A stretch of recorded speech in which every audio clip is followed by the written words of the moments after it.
I was born in Oklahoma in a little town of 50 people called Lula.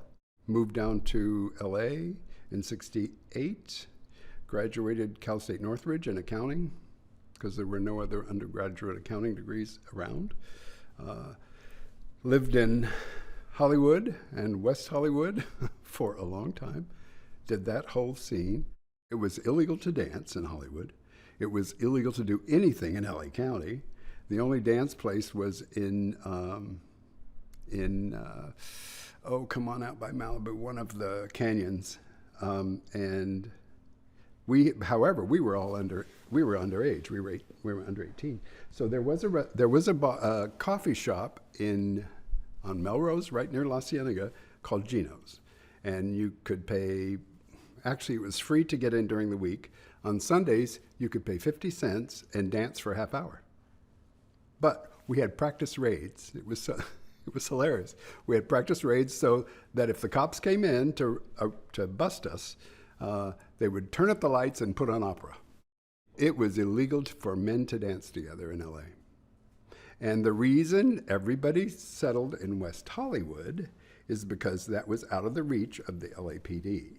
I remember going to bars in the late 60s, and it was still a carryover of people having to hide prior to that. I mean, I remember going into the first bar that had a window to the street. I was stunned. I thought, oh my God.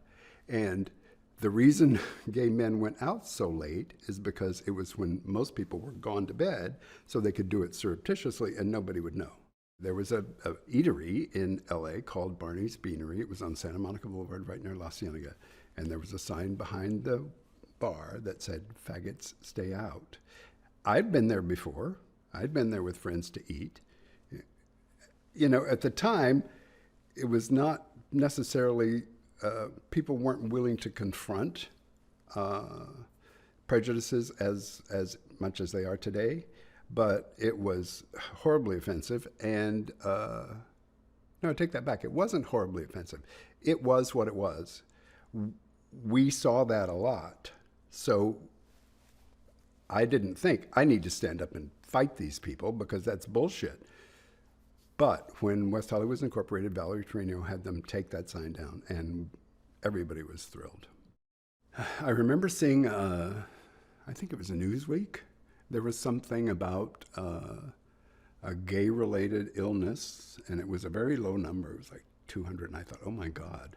And at the time, I was kind of hypochondriacal, and I thought, oh my God, and what does this mean for everyone? What does it mean for me?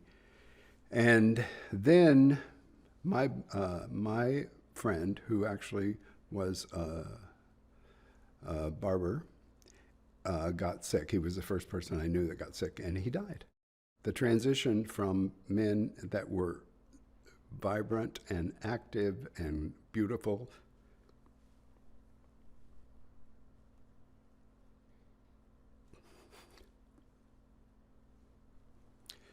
to people that looked like they were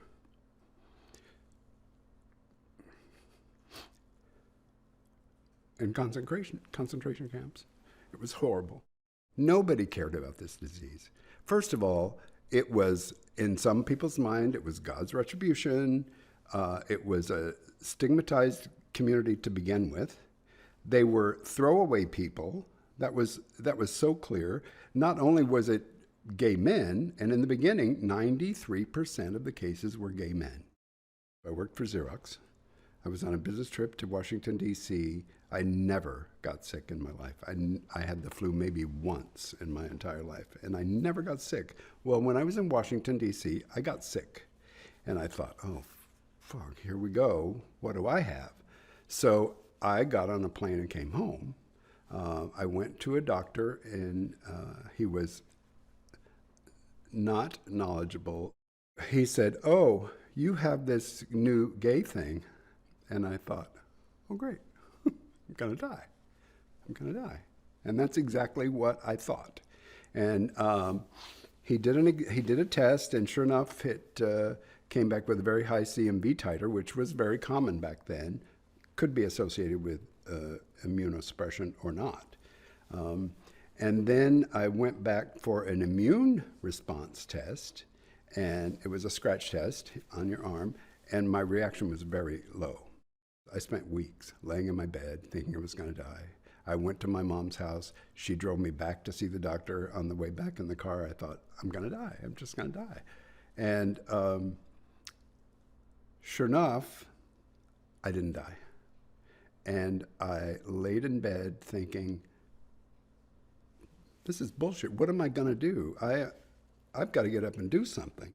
I started writing letters to politicians. I would have people over. We would write letters to mainly federal people because they had the most money. We would send the letters. I actually got a bunch of responses from some people. I then said, this is not doing so much. So I knew about APLA, so I went to APLA and I volunteered. I think one of the very first things I did there was to go to them and say, I want to do a petition for the upcoming Gay Pride Festival in June of 1983. And they said, this was a week before the festival. And I was told, no, there's no time. And I thought, watch. I was at that point, I was driven to do something. And so I spent a week going to all these legislative offices, figuring out how to get the districts in place and how to put a petition together for a certain district. And we pulled that stuff together. And at the Gay Pride Festival, we gathered 13,000 signatures. We also raised, because every signature we got, we asked somebody for $1, and so we raised about $11,000 for APLA. At the Gay Pride Festival, I was yelling out districts and telling people which petition to sign and this. Well, I wasn't out at work. The next day in the LA Herald, there's a front page picture and it says, gays unite, come out for AIDS. And I'm going, oh, great. And it was a picture of me in the middle. And I thought, well, I guess I just came out at work. And then in October, I submitted a social service leave application with Xerox. Xerox paid me for 9 months to leave work and go volunteer for APLA. There was a science article one time, and it made it so clear. And, I don't want to oversimplify things, but the cover of Science magazine said, the vulnerable rectum, the rugged vagina. And the truth of the matter is, the most efficient way to transmit this disease was through passive anal receptive intercourse. That was it.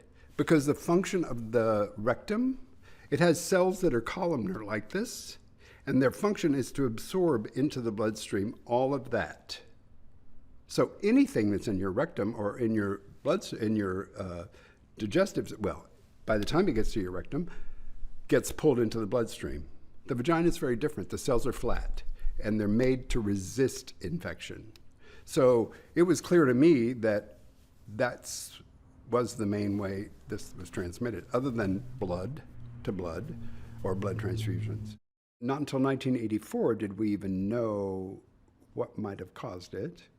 In April of '84, Margaret Heckler, who was the then Secretary of Health and Human Services, announced that there was a test, and they had identified what they thought was a causative agent, which was HTLV3. Men could go get tested and find out they were positive for HTLV3.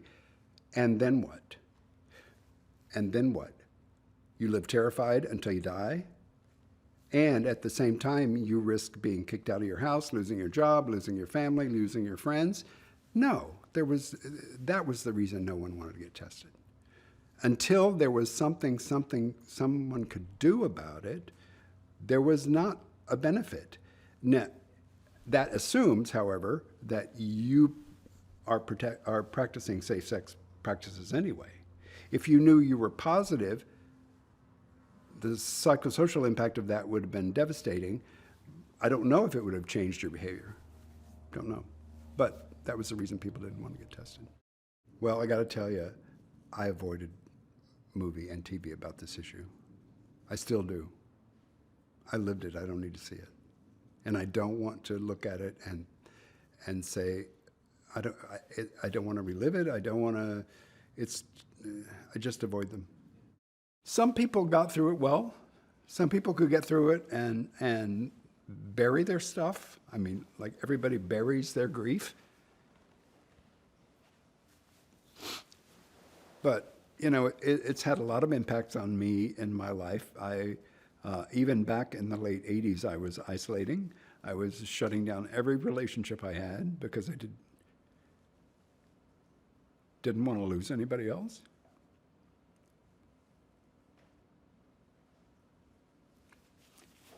And today, I've become pretty isolated.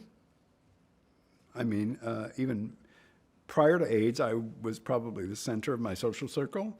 Now I don't have a social circle. I pretty much stay isolated. I have a couple of good friends, few good friends that are still left. But I lost probably 60% of my support system back then. So it was hard. And you know, you don't want this to happen, but it has had a severe impact on my ability to be human.